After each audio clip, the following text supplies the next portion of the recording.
প্রিয় দর্শক, আপনাদের সবাইকে আমন্ত্রণ জানাচ্ছি এটি নিউজের প্রতিদিনের আয়োজন SSRM পলিটিক্স প্লাস দেখার জন্য। আপনারা জানেন, হঠাৎ করে রাজনীতিতে জামাত প্রসঙ্গ নিয়ে তুমুল আলোচনা। জামাতের ভেতরেই নানা রকমের বিরোধ প্রকাশ্যে আসছে যে তারা 20 দলীয় জোটে থাকবে কি থাকবে না। সবচেয়ে বড় যে কথা সেটি হলো যে 71-এ তাদের ভূমিকা নিয়ে দলের মধ্যেই নানা রকমের প্রশ্ন, এবং সেই প্রশ্ন সামনে রেখে জামাতের সহকারী সেক্রেটারি জেনারেল, যিনি আন্তর্জাতিক অপরাধ ট্রাইব্যুনালে জামাতের যুদ্ধাপরাধীদের পক্ষে আইনজীবীদের প্রধান ছিলেন, ব্যারিস্টার আব্দুর রাজ্জাক পদত্যাগ করেছেন। অনেক বছর 5 ধরে লন্ডনে আছেন, সেখান থেকে উনি পদত্যাগপত্র পাঠিয়েছেন এবং তাতে বিস্তারিতভাবে বলেছেন যে জামাতের আসলে 71-এর নেতিবাচক ভূমিকার জন্য ক্ষমা চাওয়া উচিত। এখন রাজনীতিতে যে প্রশ্ন যেটা, সেটা হলো যে তাদের 71-এর ভূমিকা কি শুধুই নেতিবাচক ছিল, এটা কি নাকি তারা তখন ভয়ঙ্কর যুদ্ধাপরাধ করেছে। একটা হলো ভুল যদি হয় আপনি হয়তো ক্ষমা চেয়ে পার পেতে পারেন, কিন্তু যখন আপনি অপরাধ করবেন, কোনো অপরাধী অপরাধ করার পরে যদি বলে যে আমার ভুল হয়ে গেছে, তাহলে নিশ্চয়ই আদালত তাকে মাফ করে দিবে না। আরেকটি বিষয় আলোচনা খুব হচ্ছে যে এই যে তাদের 71-এর ভূমিকা বা নানাভাবে বিএনপির সাথে আলাদা হয়ে যাওয়া, নিজেদের নতুন করে সংগঠিত করার ইচ্ছা চেষ্টা, সেটা কি সত্যি সত্যি তাদের বোধোদয়, নাকি রাজনৈতিক কৌশল, রাজনীতির মাঠে টিকে থাকার কৌশল, নাকি সত্যি তারা বুঝতে পারছে যে 71-এ আসলে ভুল করেছিল। সেইটুকু বুঝতেও কিন্তু তাদের 47 বছর সময় লাগবে। এর মধ্যে কিন্তু অনেকবার জামাত নেতারা 71-এর প্রশ্নে বলেছেন যে তারা যুদ্ধাপরাধ করেননি বা তাদের ভূমিকা তখন ঠিকই ছিল। এখন এই 47 বছর পরে যখন নাকি রাজনীতিতে তারা কোণঠাসা, ভোটের মাঠে কোণঠাসা, তরুণ প্রজন্ম যখন তাদেরকে ছুঁড়ে ফেলে দিচ্ছে, তখন তারা নিজেদের ভুলের কথা কিছুটা স্বীকার আনুষ্ঠানিকভাবে করেনি, এখনো দাবি উঠছে মাত্র। সেই দাবি নিয়েই এখন টালমাটাল রাজনীতিতে। আমরা আজকে এই বিষয়গুলো নিয়ে কথা বলবো যে জামাতকে তাদেরকে যে নিজেদের ক্লিন করার যে চেষ্টা, নিছক ক্ষমা চেয়ে, সেটা কি আসলে জাতির কাছ থেকে তারা পাবে কিনা। আমরা আজকে আমাদের স্টুডিওতে দুজন অতিথিকে আমন্ত্রণ জানিয়েছি। সাংবাদিক, যিনি সক্রিয়ভাবে মুক্তিযুদ্ধে অংশ নিয়েছেন এবং মুক্তিযুদ্ধ বিষয় নিয়ে নানা রকমের গবেষণা এবং লেখালেখি করেন, হারুন হাবিব, এবং আছেন 71-এর শহীদ ডক্টর আলিম চৌধুরীর কন্যা ডক্টর নুজহাত চৌধুরী। আপনাদের দুজনকে স্বাগত জানাচ্ছি অনুষ্ঠানে। হারুন ভাই, আপনাকে দিয়ে একটু শুরু করি। এই যে 47 বছর পরে জামাত আজকে যেই ক্ষমা চাওয়ার কথা বলছে, যদিও তারা এখনো ক্ষমা চায়নি, দলের ভিতরে বিষয়টি নিয়ে আলোচনা হচ্ছে, এটা কি আপনার কাছে কি মনে হয়? এটা কি তাদের বোধোদয় নাকি তাদের কৌশল? দেখুন, 47 বছর হয়ে গেছে। 47 বছরের ইতিহাস যদি ধরি, 1975 সালের পর থেকে জামাত যখন আবারও বাংলাদেশের রাজনীতিতে আসবার চেষ্টা করলো, এবং প্রথমত IDL এর মাধ্যমে, পরবর্তীতে গোলাম আজম আসার পরে জামাত ইসলামীর নামে, আজও পর্যন্ত কিন্তু কখনো শুনিনি জামাত 71-এর ভূমিকা নিয়ে দুঃখ প্রকাশ করেছে কিংবা অপরাধ বোধে ভুগেছে।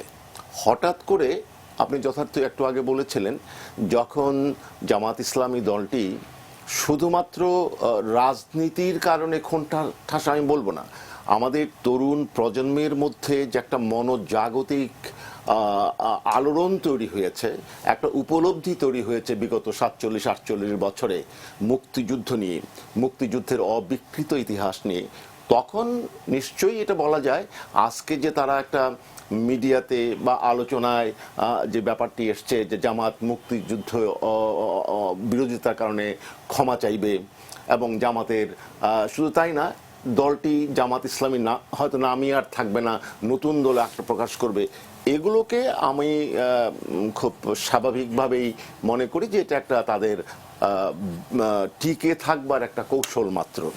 কারণ এটা ঠিক যে 1971 সালে খুব সামান্য সংখ্যক মানুষ আদর্শগত কারণে, মুসলিম জাতীয়তাবাদের কারণে নিষ্ক্রিয় অবস্থায় ছিল, তারা ঠিক মুক্তিযুদ্ধে অংশগ্রহণ করেনি। যদি ধরেই নেই তারা বাংলাদেশের স্বাধীনতা চায়নি, কিন্তু তারা কিন্তু প্রত্যক্ষভাবে জামাত যা করেছিল সেভাবে কিন্তু গণহত্যায় অংশ নেয় নেই, পাকিস্তান সেনাবাহিনীর দোসর হয়নি, এবং যে ধর মানবতা বিরোধী অপরাধ করেছিল তাতে তারা মোটেই অংশ নেয়নি। কাজেই জামাত ইসলামী আজ ক্ষমা চাইলো কি না চাইলো, এটা বোধহয় জাতির কাছে খুব একটা বড় ব্যাপার নয়। তবে এটা ঠিক, আমার মনে হয় যারা জামাত ইসলামী এদেশের রাজনীতিতে যে একটা বিষবৃক্ষ সেটা ক্রমান্বয়ে প্রমাণিত হয়ে গেছে। এবং আমার মনে হয় তারা ক্ষমা চাইলো কি চাইলো না, এর সাথে বোধহয় রাজনীতির যে গতি প্রকৃতি খুব একটা পরিবর্তন হবে না। এটা নিছকই আমি মনে করি সব দিক থেকে আমার নিজের বিচার বুদ্ধিমতে এটা তাদের একটা রাজনৈতিক টিকে থাকবার কৌশল। জি জনাব নুজহাত চৌধুরী, যখন জামাত ইসলামী ক্ষমা চাওয়ার প্রসঙ্গটি আসছে, এখনো তারা চায়নি, যদি চায়ও ব্যাপারটি দুই রকম। একটা হলো তারা জাতির কাছে ক্ষমা চাইবে, কিন্তু অপরাধটা তারা জামাত ইসলামী ৭১ দেশ ও জাতির সঙ্গে অপরাধ তো করেছেই। আমি যদি একদম ব্যক্তিগতভাবে ধরি, ধরেন আমি খুবই উদার, আমি তাদেরকে ক্ষমা করে দিলাম, কিন্তু যখন ব্যাপারটা ধরেন আমি যদি আপনার ক্ষেত্রে হয়, আপনার বাবাকে যারা বাসা থেকে তুলে নিয়ে মেরে ফেলেছে, মানে আপনি কি তাদের ক্ষমা করে দিবেন? যদি ক্ষমা চাওয়ার প্রশ্ন, আমি কেন, বাংলাদেশ কেন তাদেরকে ক্ষমা করবে? হ্যাঁ সেটাই আমি, তারা বাংলাদেশের স্বাধীনতা চায়নি, তারা বাংলাদেশকে চায়নি, তারা বাংলাদেশের ভবিষ্যৎকে ক্রিপল করে দেবার জন্য বুদ্ধিজীবী হত্যা করেছে। বাংলাদেশের কোনো ব্যক্তি কেন তাদেরকে ক্ষমা করবে? আর তারা ক্ষমা চাচ্ছেন কিসের জন্য? তারা কি রাজনৈতিকভাবে সমর্থন করেননি বা বিরোধিতা করেছেন তার জন্য ক্ষমা চাইছেন, নাকি আমাদের বাবাদের হত্যাকাণ্ডের জন্য ক্ষমা চাইছেন? কিন্তু হত্যাকাণ্ডের জন্য ক্ষমা চেয়ে তো পার পাওয়া যাবে না। হত্যাকাণ্ডের জন্য, সেটাই বলছি, হত্যাকাণ্ডের জন্য, ধর্ষণের জন্য, মানবতা বিরোধী অপরাধের জন্য আপনি ক্ষমা চাইলেই কি ক্ষমা পাওয়া যায়? ক্ষমা কি ছেলের হাতের মোয়া? এটা কিন্তু আমাদের সাথে আরো বড় প্রতারণা হচ্ছে, এবং আমি কিন্তু মনে করছি না তাদের টিকে থাকার কৌশল। আমি বরং মনে করছি এটা গভীর ষড়যন্ত্র। বাংলাদেশে মুক্তিযুদ্ধের শক্তির যে জয়যাত্রা চলছে, বিশেষ করে এখন জামাত খালি না, জামাতকে যারাই সমর্থন দিয়েছে, সে যত বড় পার্টি হোক, এমনকি বিএনপি, তাদেরও বোধোদয় হচ্ছে যে জামাতকে সাথে রাখলে তাদেরও ক্ষতি। তার থেকে আরো বড় ব্যাপার আছে যে তরুণ প্রজন্মরা বাংলাদেশের মুক্তিযুদ্ধ বিরোধী কারো সাথে থাকবে না। মুক্তিযুদ্ধ বিরোধী যদি কারোর সাথে থাকে, সে যত বড় দলই হোক, বিএনপিকে দিয়ে তারা প্রমাণ করে দিয়েছে যে তারা স্বাধীনতা বিরোধীরা যাদের সাথে আছে বা যে ট্যাগ তাদের সাথে আছে, স্বাধীনতা বিরোধী কারোর সাথে তারা থাকবে না, দেশ বিরোধী কারোর সাথে থাকবে না। সুতরাং ভবিষ্যৎ প্রজন্মের কাছ থেকে এটা জেনে এখন তো তারা যে কোনো কৌশল নেবে, এবং আমি কিন্তু এটা কৌশল মনে করছি না। আমার কাছে মনে হয় শুধু জামাত না, এখানে আরো বড় এবং এমনকি ইন্টারন্যাশনালি বিরাট বড় একটা কোনো জাল আছে, ষড়যন্ত্র। আমি এটা সরকারকে এবং দেশবাসীকে খুবই খুবই মানে সচেতন ভাবে সাবধানের সাথে বিবেচনা করতে বলবো। জামাতের মতো সাপ কোনো কারণ ছাড়া কোনো মানে ফোঁস করবে না, তাদের কিছু একটা বিষয় আছে। জামাত এমন একটি বিষধর সাপ, আপনি ক্ষমা চান, যা করুক তারা, তাদের বিষ কি কোনোদিন, ক্ষমা চাইলেই কি আপনি কি বিষকে শোধন করা যায়? বিষকে সংস্কার করা যায়? বিষ কি কোনোদিন মধু হবে? জামাত কোনোদিন বাংলাদেশের জন্য পজিটিভ হবে না। আব্দুর রাজ্জাকের কাছে আমার প্রশ্ন, তিনি তো ইসলামী ছাত্র সংঘের সদস্য ছিলেন, নিজামীর নির্দেশক্রমে ছাত্র সংসদের প্রতিটি সদস্য বাই ডিফল্ট কিন্তু আলবদরের সদস্য হতে হয়েছিল। তার মানে তিনিও বাই ডিফল্ট আলবদরের সদস্য। আলবদরের প্রত্যেকটি ব্যক্তির এই যে আমাদের বুদ্ধিজীবী হত্যাকাণ্ডের অবশ্যই দায় তার কাঁধে পড়ে। তিনি নিজে কি ক্ষমা চেয়েছেন? আব্দুর রাজ্জাক নিজে বলুক যে আমি মাফ চাচ্ছি। আব্দুর রাজ্জাকের আরেকটা প্রশ্ন এখানে কিন্তু, যে আব্দুর রাজ্জাক এখন বলছেন যে ৭১-এর ভূমিকার জন্য ক্ষমা চাইতে হবে, কিন্তু আবার তিনিই কিন্তু ৭১-এর মানবতা বিরোধী অপরাধীদের পক্ষে আদালতে দাঁড়িয়ে সাফাই গিয়েছেন। এক্স্যাক্টলি, তাহলে তো এখানে ডাবল স্ট্যান্ডার্ড হলো। ডাবল স্ট্যান্ডার্ড হচ্ছে না। আরেকটা আমি কথা বলি, আজকে তো আমার মনে হয় নিজামীর পরিবার, গোলাম আজমের পরিবার, কাদের মোল্লার পরিবার, মুজাহিদের পরিবারের গায়ে তিনি চড় দিয়েছেন একটা। তিনি এই ক্ষমা চাওয়ার কথা বলে তিনি স্বীকার করে নিচ্ছেন, যিনি মূল কুশলী, যিনি মূল আইনজীবী, তিনি ক্ষমা চাওয়ার কথা বলছেন, প্রকারান্তরে স্বীকার করে নিচ্ছেন। তার মানে কি? তার মানে তিনি দাঁড়িয়ে হয় মিথ্যাচার করেছেন, অথবা তিনি মানে এখন তিনি অপরাধীদের পক্ষে দাঁড়িয়েছেন আদালতে, এটা একদম পরিষ্কার। তিনি অপরাধীদের পক্ষে দাঁড়িয়ে হয় মিথ্যাচার করেছেন, পক্ষে দাঁড়িয়েছেন। আর এখন কি করছেন? এই পরিবারগুলো এতদিন বলছে তারা তাদের ভাষায় তারা শহীদ হয়েছে, তারা নিরাপদ ছিল, তো এখন তো তাদের আইনজীবী, মূল আইনজীবী বলে দিচ্ছে যে তারা অপরাধী ছিল। সুতরাং শোনেন, আমার মনে হয় যে এই মানে এই জিনিসকে হালকাভাবে নেওয়া উচিত না, খুব সিরিয়াসলি দেখা উচিত কোথায় কোন ষড়যন্ত্র, সেখানে অনেক বিষয় থাকতে পারে। একটা কথা এমনিতে শোনা যাচ্ছে যে জামাত কোন একটা বড় ফান্ড নিয়ে মাঠে নেমেছে এবং তারা চাচ্ছে যে কোনো না কোনো ভাবে আলোচনায় থাকতে। যেমন এখন ধরেন পত্রপত্রিকা, মিডিয়া, টক শো, ফেসবুক, সব জায়গায় জামাত নিয়ে আলোচনা, মানে জামাত এখন একটা মূল ইস্যু। এটাও কি তাদের একটা মানে নেতিবাচক প্রচারণা ও প্রচারণার অংশ, তেমন কোনো কৌশলও কিনা? তেমন কৌশল হতে পারে। এখন নেতিবাচক হতে হতে ডুবতে ডুবতে তারা আর কোথায় ডুবতে চায় আমি ঠিক জানি না, কিন্তু বাংলাদেশের তরুণ প্রজন্মকে আমাদেরকে এত বোকা ভাবা উচিত নয়, বাঙালিকে তারা এত বোকা ভাবা উচিত, তাদের মনে রাখা উচিত যে আমরা 16ই ডিসেম্বর তাদের মুখে কালি মাখিয়ে তাদের বাপদের, পাকিস্তানি বাপদের আর তাদেরকে কিভাবে করে আমরা অপমানজনকভাবে পরাজিত করেছি এবং তাদের আমরা সারেন্ডার করতে বাধ্য করেছি। সুতরাং তাদের মনে রাখা উচিত, তারা এরকম গোজামিল করবে। উনার আরেকটা সাক্ষাৎকারে দেখলাম তিনি বলছেন যে ধর্মনিরপেক্ষ যে সংবিধান সেটার আন্ডারে থেকে তারা ধর্মভিত্তিক রাজনীতি এই জামাতের করবে। মানে এটা কি মানে উনি কিন্তু এত বোকা নন, একজন আইনজীবী তিনি এত বোকা নন যে সংবিধানের ধর্মনিরপেক্ষতা আর একটা ধর্মভিত্তিক রাজনীতির বুঝবেন না। শোনেন, আমি একটা কথা বলি, মূলে আসেন। মূল কথাটা হচ্ছে বাংলাদেশ অসাম্প্রদায়িক দেশ হবে। এই অসাম্প্রদায়িক দেশকে জামাত অথবা জামাতের যারা সহযোগী তারা কেউ স্বীকার করে না। এখন প্রশ্ন হচ্ছে স্পষ্ট করতে হবে জামাতকে যে ধর্মকে ব্যবহার করে যে অপরাজনীতি তারা করেছে সেটা থেকে তারা সরে আসছে কিনা, তারা তার জন্য ক্ষমা চাইছে কিনা। শুধু 71 তো নয়, 71-এর পরে এই 40-48টি বছর তারা যত মানুষকে হত্যা করেছে তার দায় স্বীকার করছে কিনা। তারা তার যদি দায় স্বীকার করে তাহলে তাদের বিচার হতে হবে, শাস্তি পেতে হবে, শাস্তি পেয়ে তাদেরকে তখন সংস্কারের চিন্তা করতে হবে। এই জামাতকে জয় নামেই তারা আসুক। আমরা কিন্তু শহীদ পরিবার থেকে কবে থেকে বলছি যে জামাতের বিচার হওয়া উচিত, তদন্ত কাজও হয়েছে, অথচ বিচারে আমরা যাচ্ছি না। কেন যাচ্ছি না আমি জানি না। আমরা বলেছি যে এক্সিকিউটিভ অর্ডারে জামাত তো কয়েকবার ব্যান হয়েছে, আবার তারা ফিরে আসে। জিয়াউর রহমানের মতো একজন স্বৈরশাসক আসবে, ব্যাস তারা আবার জামাতকে আবার ফিরে আসবে। আমরা চাচ্ছি সিকোয়েন্সিয়াল ব্যানিং। জামাতের তদন্ত হতে হবে, বিচার হতে হবে, ব্যান করতে হবে যুদ্ধাপরাধের দায়ে, জামাতের সমস্ত সম্পত্তি বাজেয়াপ্ত করতে হবে, জামাতের সমস্ত মেম্বারদের সমস্ত ধর্মভিত্তিক রাজনীতি করবার যে অধিকার সেটাকে বিলুপ্ত করতে হবে। তারা আর কোনো সংগঠনে করতে পারবে না, আর কোনো নামে, আর কোনো প্ল্যাটফর্মে কোনো সমাজ সেবামূলক সংগঠন ইয়েও করতে পারবে না। মূল কথা হচ্ছে এই অপরাজনীতি তারা প্রচার করতে পারবে না। এমনকি কোনো বড় দল ফুলের মালা দিয়ে তাদেরকে নিজেদের দলে নিতে পারবে না। তারা বাংলাদেশে কোনো ধরনের রাজনীতি করতে পারবে না, এমনকি যুদ্ধাপরাধীদের ছেলে মেয়েদের কোনো এবং তাদের কোনো বড় সরকারি পদে পদায়ন করা যাবে না, কারণ তারা তো ওখানে থেকে ওই অপরাধী করবে। আমি একটা কথা বলে রাখতে চাই সবাইকে, আওয়ামী লীগ আছে, সরকার আছে, দেশবাসী আছে, জামাত কোনোদিন তাদের আদর্শ থেকে সরে আসবে না। তারা যেই দলে যাবে তাদের জামাতিকরণ করবে। এখন বাংলাদেশের মানুষকে ভেবে দেখতে হবে জামাতিকরণের বাংলাদেশ তারা চায় কিনা, তারা আফগানিস্তান পাকিস্তানের মতো ব্যর্থ রাষ্ট্র চায় কিনা। না হলে তাদের যে কোনো কথা যেন ঘৃণা ভরে লাঠি দিয়ে দূর করে দেয় বাঙালিরা। জি, আমরা একটা বিরতি দিচ্ছি, বিরতির পরে আলোচনায় ফিরবো। প্রিয় দর্শক, আশা করি ফিরে এসে আপনাদের সঙ্গেই পাবো।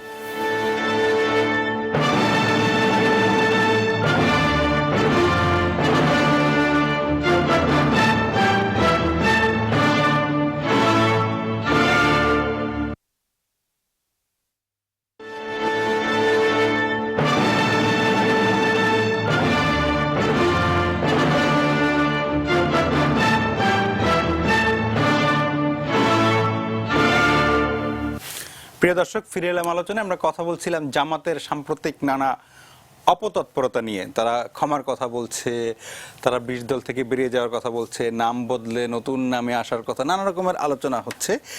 এই আলোচনাটাও একটা মানে আলোচনায় থাকার কৌশল কিনা সেটা নিয়েও কথা হচ্ছে নানা রকম ভাবে। জনাব হারুন হাবিব, এই যে নাম বদলের একটা প্রসঙ্গ তারা মানে আলোচনা করছে, কিন্তু নাম যদি তারা মূল আদর্শ থেকে না বদলায়, তাদের যে সাম্প্রদায়িক আদর্শ, মৌলবাদী চিন্তা, সেই মৌদুদি চিন্তা, সেখান থেকে যদি না সরে, শুধু নাম বদলে কি সমস্যার সমাধান সম্ভব? আমি যেমন বলি যে একসময় পাকিস্তান আমলে ছিল ইসলামী ছাত্র সংঘ, পরে যখন তারা বাংলাদেশের রাজনীতি শুরু করলো তারা ইসলামী ছাত্র শিবির নামে শুরু করলো। কিন্তু আমরা কিন্তু দেখি যে সন্ত্রাসের ধারাবাহিকতা কিন্তু একই। ছাত্র সংঘ যা করতো ছাত্র শিবির কিন্তু তাই করছে। জামাতে ইসলামী যেমন এখন জামাতে ইসলামীর নাম হলো বাংলাদেশ জামাতে ইসলামী, একসময় নাম ছিল জামায়াতে ইসলামী বাংলাদেশ, মানে তখন ছিল জামায়াতে ইসলামী পাকিস্তান, জামায়াতে ইসলামী বাংলাদেশ শাখা ছিল। তো ফলে নাম বদলালেও তো আসলে তাদের মূল জায়গায় তো কোনো চেঞ্জ আমরা এখনো দেখিনি। ফলে এখন যদি ধরেন এই নাম তারা কোনো একটা একদম ধর্ম ইসলাম বাদ দিয়ে একটা নতুন নাম নিয়েও আসে, কিন্তু মূল জায়গায় যদি চেঞ্জ না হয় তাহলে কি কোনো ফায়দা হবে কিনা? আসলে যারা এই দলটির আদি অন্ত জানেন এবং তাদের জন্ম কিভাবে বিকশিত হওয়ার কিখানে পাকিস্তান আমলে তার রাজনীতি এবং বাংলাদেশ আমলে মুক্তিযুদ্ধ সহ তারা সকলেই খুবই কনসার্ন এবং খুব সচেতনভাবে লক্ষ্য করছেন যে জামাত ইসলামী আসলে কি চায়, কি করতে চায়। এবং আমার মনে হয় এটা খুবই যথার্থ যে এই ধরনের ওয়াচ জামাতের উপর থাকবে এবং এটি খুবই অস্বাভাবিক কিছু নয়। কারণ এই দলটি আপনি নিজেই বললেন যে কয়েকবার নিজেও তো নাম তো বদলেছে এবং আরেকটি কথা শোনা যাচ্ছে যে জামাত ইসলামী বা বাংলাদেশ জামাত ইসলামী, যদিও তাদের নিবন্ধন নেই সেটা অন্য ব্যাপার, এই দলটি থাকবে না, তারা নতুন নামে আবির্ভূত হবে। কিন্তু একটি রাজনৈতিক দল তারা এখনো হয়নি, করেনি এবং অফিসিয়ালি ঘোষণা করা হয়েছে তাও আমরা দেখছি না। শুধুমাত্র দলের ভিতর আলোচনা এখনো তারা ব্যারিস্টার রাজ্জাক পদত্যাগ করেছেন এবং একটু আগে নুজাত চৌধুরী বললেন যে আপনিও বললেন যে তারা তো যুদ্ধাপরাধ বিচারের জামাতের পক্ষে মূল কৌশলের, তাহলে কি ব্যারিস্টার রাজ্জাক নিজে কি ওই জন্য ক্ষমা চেয়েছেন? সে তো নিজেও তো চাননি। তো কাজে পুরো ব্যাপারটা একটা ধোঁয়াশে এবং এই ধোঁয়াশের মধ্য দিয়ে তারা এগিয়ে যাবার চেষ্টা করছে। এবং আমার যেটা মানে ধারণা যে বর্তমানে মুক্তিযুদ্ধের পক্ষের রাজনৈতিক শক্তি পরপর 3 বার ক্ষমতাসীন হওয়ার পর এবং মুক্তিযুদ্ধের পক্ষে নতুন প্রজন্মের যে একটা উন্মেষ এবং একটা জাগরণ হওয়ার পর, এবং এটাও সত্য যে যেটা নুজাত তো বলেছেন যে আর কখনো যে রাজনীতি করে জামাত ইসলামী এ পর্যন্ত এসছে সে রাজনীতি নিয়ে আর এগোনো যাবে না। এবং আরেকটি সত্য কথা যেটাও বলেছে সেটা হচ্ছে যে এটা আমি নিজেও মনে করি যে এটা কেবল আমাদের দেশীয় রাজনীতিতেই একটা চমক কিংবা একটা কৌশল তা বোধ করি নয়। জামাতের কিছু আন্তর্জাতিক মুরব্বী রয়েছে এবং যারা এই দলটিকেও, যাদের বিরুদ্ধে প্রত্যক্ষভাবে মানবতা বিরোধী অপরাধের মতো ঘৃণ্যতম অপরাধের সাক্ষ্য প্রমাণ আছে এবং এদেশের ইতিহাস সে সাক্ষ্য দেয়, তাদেরকেও কিন্তু একটা মধ্যমপন্থী মুসলিম দল হিসেবে প্রতিষ্ঠা করার চেষ্টা হয়েছে। কাজেই পুরো ব্যাপারটাতেই আমার মনে হয় এটা একটা পরিকল্পিত ব্যাপার এবং কেবলমাত্র জামাত ইসলামী কালকে যদি দেখা যায় যে জামাত ইসলামী ক্ষমা চাইলো 1971 সালে আমরা যা করেছি এটা আমরা ভুল করেছি, এতে করে বাহবা পাওয়ার কোনো সুযোগ আছে বলে মনে হয় না। 1971 সালে তারা শুধু পাকিস্তানের কি বলবো মানে সলিডারিটি, এইটাকে ইন্টিগ্রিটিকেই তারা রক্ষা করতে চায়নি, তারা একেবারে নৃশংসতা পরিচয় দিয়েছে পাকিস্তানি সেনাবাহিনীর দোসর হিসেবে। কাজেই যুদ্ধাপরাধ বিচার যেটা হচ্ছে সেটা নিঃসন্দেহে অব্যাহত রাখার পক্ষে আমরা, এবং আমরা মনে করি যুদ্ধাপরাধ বিচার যেহেতু এটা আমাদের জাতীয় নৈতিকতার প্রশ্ন, ইতিহাসের দায়বদ্ধতা, এর থেকে তারা আসলে কখনো, তারা জামাত হোক বা অন্য কোনো দল মতেরই হোক, তারা কোনো ক্ষমা পেতে পারে না। আরেকটা জিনিস আমার মনে হয় যে এই ধরনের একটা হুলস্থুল তুলে এবং এই সময়ে তুলে যখন মুক্তিযুদ্ধের পক্ষের রাজনীতির আদর্শধারীরা আরেকটা এমন একটি জায়গায় এসছে এবং তাদের যে মূল দোসর বিএনপি, তারাও কিন্তু জামাত প্রশ্নে একটা ব্যাপক জাতীয় এবং আন্তর্জাতিকভাবে তারা একটা চাপের মুখে রয়েছে, তখন তারা জামাত কখনো বলছে তারা বিএনপির সঙ্গে থাকবে না, আবার বিএনপির মধ্যে থেকেও এই ধরনের কিছু কিছু আসছে। আমার মনে হয় পুরো ব্যাপারটাই একটা কৌশল এবং এই কৌশলটা নিশ্চয়ই জামাতের যে আদর্শের উপর ভিত্তি করে জামাত প্রতিষ্ঠিত হয়েছিল এবং বিগত 47 বছর তার এগিয়েছে, তার থেকে দূরে সরে যাবার কোনো লক্ষণ নয়, বরং এটা আরেকটা গভীর ষড়যন্ত্র আমি মনে করি। জি জি, জনাব নুজাত চৌধুরী, আরেকটা জিনিস জামাতের ব্যাপারে, জামাতের একটা শক্তির জায়গা হলো যে তাদের বিভিন্ন আন্তর্জাতিক উৎস থেকে তারা অর্থ পায়, মানে সেই কারণেই মানে অর্থের দাপট দেখিয়েও তারা কখনো কখনো মানে নিজেদেরকে যে বিকাশ জামাতের এতটা জনসমর্থন নেই, কিন্তু অনেক তাদের ব্যবসা বাণিজ্য এবং তাদের নানাভাবে তারা মানে যে কর্মীদের সংগঠিত করা, সেটা অর্থের উৎসটা। ফলে সেই জায়গায় যদি মানে ইয়ে করে না যায়, এবং তাদের যে 47 বছরে যে তারা যে অর্থ সম্পদ অর্জন করেছে, সেটা যদি আমরা মানে বাজেয়াপ্ত করার দাবি তো আছেই, এবং নতুন করে যাতে ফান্ডের সোর্স যদি আমরা বন্ধ করতে না পারি, তাহলে কিন্তু তারা সংখ্যায় যত কমই থাকুক, আপনি যে সাপের কথা বললেন, সংখ্যা কম হলেও কিন্তু তারা তাদের কাজটা চালিয়ে যাবে। সেই জায়গাটাতে একটা বড় কিছু করা দরকার মনে হয়। হ্যাঁ, বিষধর গোখরা সব তো অ্যানাকন্ডার চেয়ে ছোট সাইজে, তাতে কি হচ্ছে, তার বিষটা তো খুব বিষধর। জামাতের টাকা যে কিভাবে মানুষকে ধ্বংস করে, এই যে লিঙ্কন জিনে নিয়ে নিয়ে লয়ারদেরকে পড়িয়ে নিয়ে আসে, ব্যারিস্টার বানিয়ে নিয়ে আসে, এরা তো চিরজীবনের জন্য তাদের টাকার গোলাম হয়ে গেল, কেনা হয়ে গেল। তারা তো মানে এমনকি বিয়ে শাদী তাদের সদস্যদের সেগুলো অর্গানাইজ করে। ইবনে সিনার মতো জায়গায় জামাতি ডাক্তাররাই শুধু চাকরি করতে পারে। আপনার জামাতের রেজুমে না থাকলে আপনি তো ওখানে চাকরি করতে পারবেন না, এতদিন তাই ছিল। এবং আপনি রেটিনার মতো কোচিং সেন্টার দেখেন, তাদের যে স্কুলগুলো আছে, যে কি পি স্কুল, তো তারপরে বিভিন্ন যে ইয়েগুলো আছে, তাদের স্কুল টুল আছে, সব কিন্তু টিচার বলেন, এগুলো সব জায়গাতে দেখা যাচ্ছে, মিডিয়াতে আছে, ব্যবসায় আছে, হাসপাতাল, ব্যাংক, সব জায়গায় কোচিং, হাসপাতাল, ব্যাংক, হোয়াট নট, মিডিয়া, দিগন্ত টিভিতে তো জামাতি ছাড়া কেউ কাজ করতে পারতো না। সুতরাং তাদের তো বিশাল সাম্রাজ্য। এখন গরিব একটা দেশে এরকম বিশাল সাম্রাজ্য থাকলে money is power, money speaks. সুতরাং আমরা যদি আমি তো প্রথমেই বললাম যে আমরা যদি জামাতের বাজেটের পরিমাণ নিয়ে এমন বলা হয় যে ন্যাশনাল বাজেটের সমান, কথার কথা হতে পারে আমি জানি না, কিন্তু অঙ্কটা যে বড়, সেটার একটা বড়, এবং সেটা যে আমাদের চিন্তার অতীত, এটা অবশ্যই ঠিক। এখন এত বড় একটা বাজেট নিয়ে তাদের যুদ্ধাপরাধীদের বিচার ঠেকানোর জন্য তারা ইন্টারন্যাশনাল লবিস্ট নিয়োগ করছে, সেও অনেক লম্বা মোটা টাকা দেখেছি, একটা চেকের মাধ্যমেই কত টাকা দিয়েছে, তাই না? বাংলাদেশের সরকার যেখানে একজন লবিস্ট নিয়োগ করবার ক্ষমতা বা টাকা দিতে পারে না, ইয়ে করতে পারে, তারা কিন্তু পারে দেশে বিদেশে তাদের।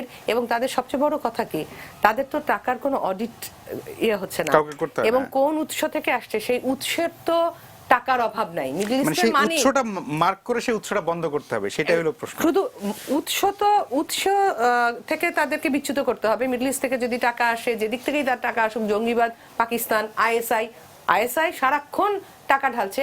এখন তাদের সাথে এদের সংশ্লিষ্টতার জায়গাটা যেমন বন্ধ করে দিতে হবে, প্রত্যেকটা মানে ধর্মকে ব্যবহার করে যে এনজিও গুলো আছে তাদেরকে অডিটের আন্ডারে আনতে হবে।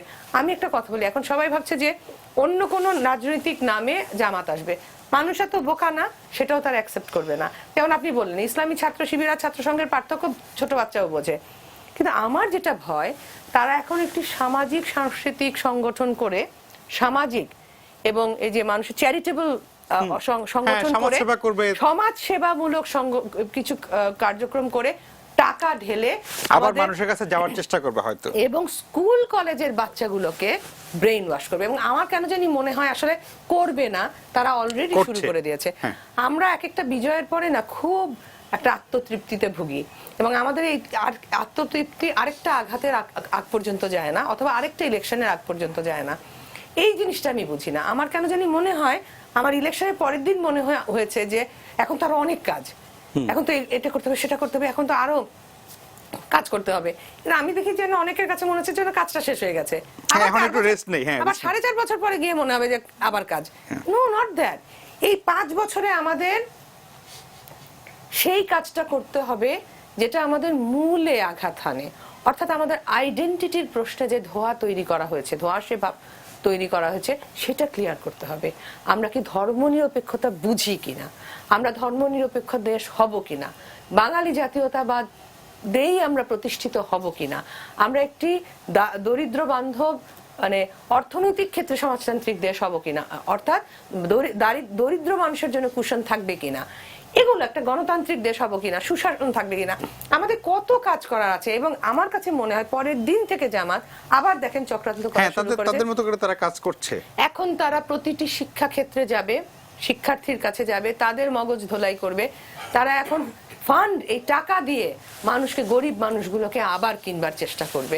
আমার মনে হয় আমাদের আসলে এখন সচেতনভাবে জামাতকেই ফোকাস করে অনেক বড় কিছু পদক্ষেপ সরকারের নেওয়া দরকার এবং জনগণের তাতে চোখ কান খোলা রেখে সহায়তা করা দরকার। জি, আমরা অনুষ্ঠানের আরেকটা ছোট্ট বিরতিতে যাব, অনুষ্ঠানের শেষ বিরতি। প্রিয় দর্শক, আশা করি ফিরে এসে আপনাদের পাবো।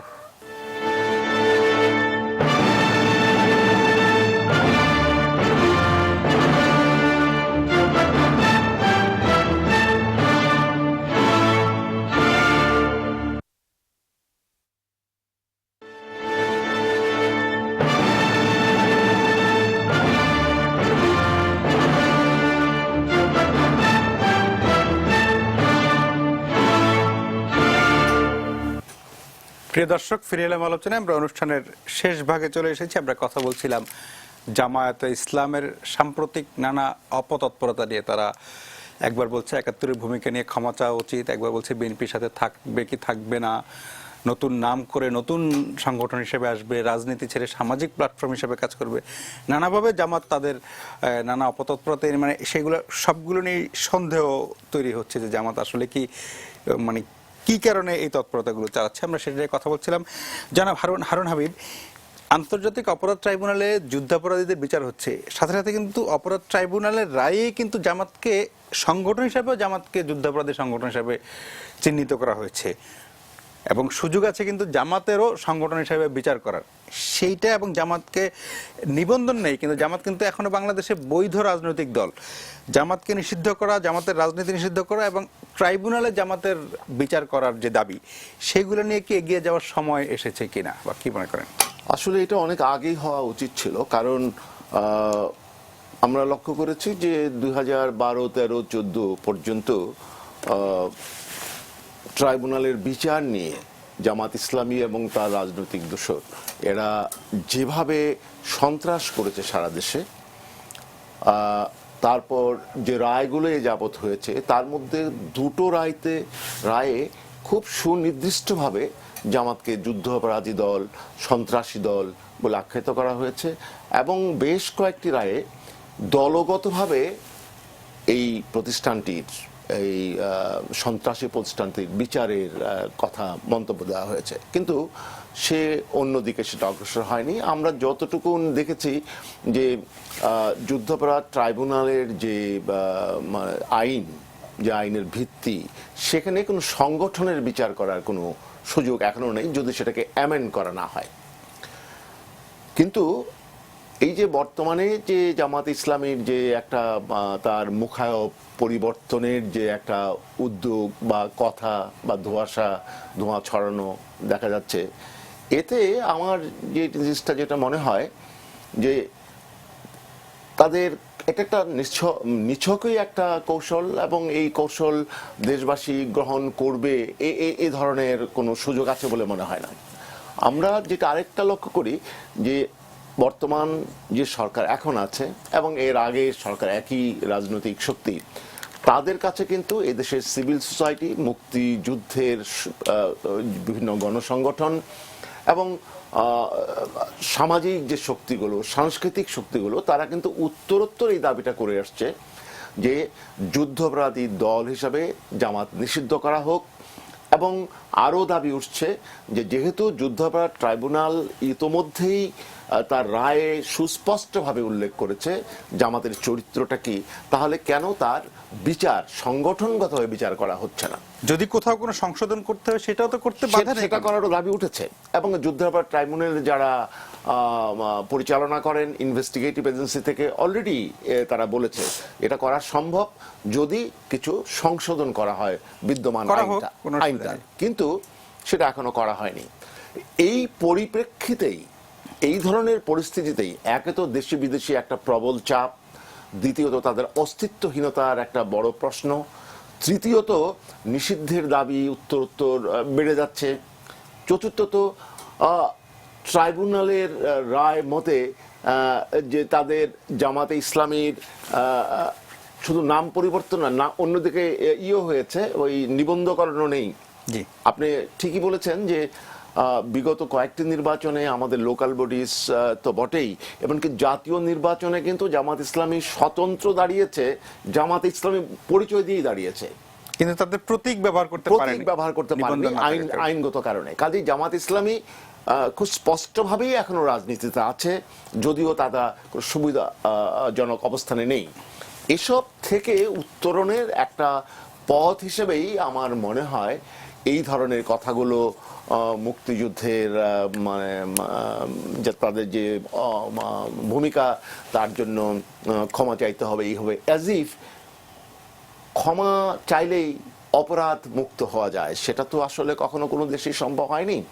এবং জার্মানিতে যে বিচারগুলো এই কিছুদিন আগেও যাকে যেখানে পাচ্ছে ধরে এনে, এটা কোনো ব্যক্তিগত আক্রোশের তো ব্যাপার নয়, এটা তো ইতিহাসের সাথে, মনুষ্যত্ব, মানবতার সাথে যে অপরাধ করেছিল, যারাই করেছে, যে কোনো দল মতের সমর্থকরাই করেছে, তাদের বিচার হয়েছে।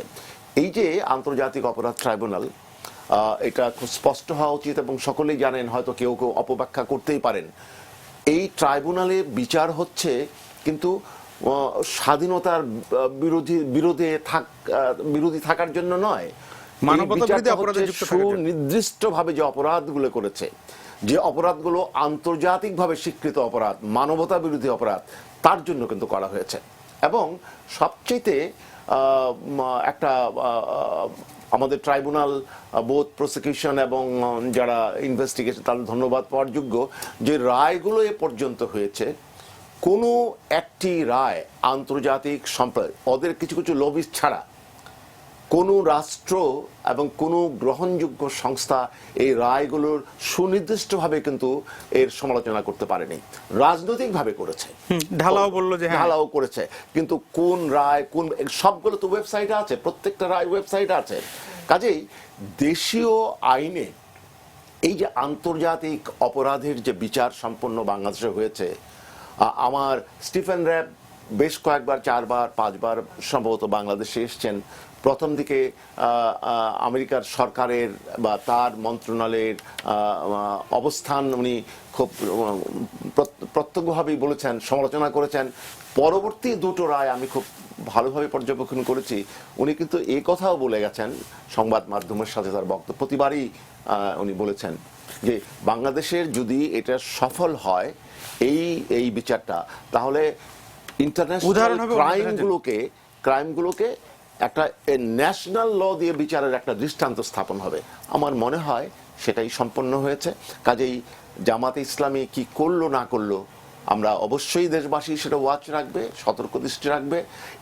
এটা নিয়ে নতুন করে রাজনৈতিক ফায়দা নেওয়ার কোনো সুযোগ আছে বলে আমার মনে হয় না। জি, জনাব নুজার চৌধুরী, আমরা খুব অল্প সময় আছে, দুইটা জিনিস। প্রথমে একটা জিনিস একটু জেনে নিই আপনার কাছে, যে এই যে এখন যে তৎপরতাটা চলছে, কি মনে কি হয় যে কোনো আন্তর্জাতিক কোনো মহল জামাতকে একটা মানে পরিচ্ছন্নতা অভিযান, যে জামাতকে একটু ক্লিন করে উপস্থাপন করা যায়, এই যে দেখো তোমরা স্বাধীনতা বিরোধী বলো, তারা তো মাফ টাফ চেয়ে পরিষ্কার হয়ে গেছে, তোমরা এখন তাদেরকে অ্যাকসেপ্ট করে নাও, এমন কোন একটা সংখ্যা কি মনে হয় কিনা আপনার? যে আমার ইলেকশনের আগে কামাল হোসেনকে সামনে নিয়ে যে ঐক্য ফ্রন্ট হয়েছে, সেইখানে একই ব্যাপার ছিল মনে হয়েছে, যে কামাল হোসেনের মতো একজন ব্যক্তিকে সামনে রেখে সবাইকে, যার যুদ্ধাপরাধের কোনো কালিমা নাই, বরং একদম যুদ্ধের পক্ষের বঙ্গবন্ধুর সহচর, এরকম মানুষকে সামনে রেখে বিএনপি যেমন আগাতে চেয়েছে, আবার বিএনপির ছায়াতলে কিন্তু আমরা দেখেছি 22 জন জামাত তারা ইলেকশন করেছে, এইভাবে করে একটা ক্লিন ইমেজ নিয়ে, যে দেখো আমরা আসলে মুক্তিযুদ্ধের পক্ষের শক্তি, আমরা দেশ বিরোধী না। সেম হয়তো একটা ক্লিনজিং প্রসেসে একটা অন্য একটা চেহারা দিয়ে যেটা বলবে, এই তো দেখো ওরা তো ক্ষমা চেয়েছে, এখন তোমরা আর ভাই ভাই বিভেদ করো না, অ্যাজ ইফ ক্ষমা চাইলেই হাতের রক্তের দাগ মুছে যাবে আর কি, এরকম একটা চেষ্টা থাকতে পারে।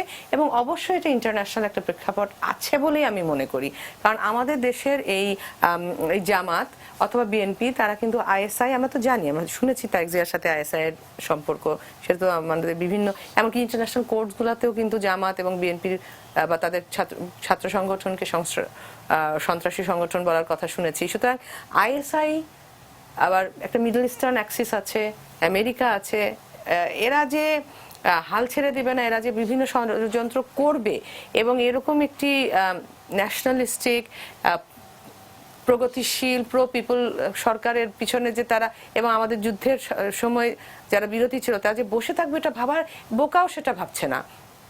কিন্তু কথা হচ্ছে তারা তো তাদের ষড়যন্ত্র ডে 1 থেকে করছে, আমরা এখন কি করব সেই সিদ্ধান্ত নিতে হবে। তারা কি করছে আপনাকে ধরে নিতে হবে, 71-এর মতো রক্তগঙ্গা করাটাই তাদের জন্য স্বাভাবিক।